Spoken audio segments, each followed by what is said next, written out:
இப்போது புதிய அறிமுகம் ஆச்சி ஹோட்டல் சாம்பார் 50 கிராம் ரூபாய் 20 மட்டுமே. விழுப்புரம் மாவட்டம் அரகண்டநல்லூரில் வெள்ளத்தால் பாதிக்கப்பட்ட கூட்டுறவு சங்க கட்டிடத்தை கூட்டுறவுத்துறை செயலாளர் ராதாகிருஷ்ணன் பார்வையிட்டார். பின்னர் அப்பகுதியில் உள்ள நிவாரண முகாம்களுக்கு சென்று பொதுமக்களுக்கு வழங்கப்படும் உணவு ஆய்வு செய்தார்.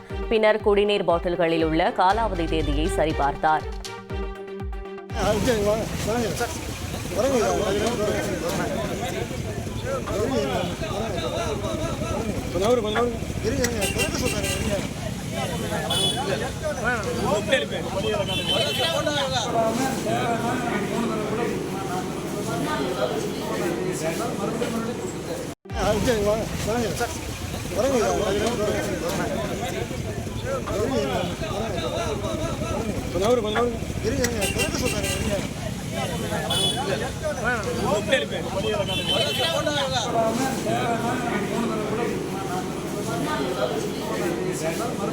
இப்போது புதிய அறிமுகம் ஆச்சி ஹோட்டல் சாம்பார் 50 கிராம் ரூபாய் 20 மட்டுமே.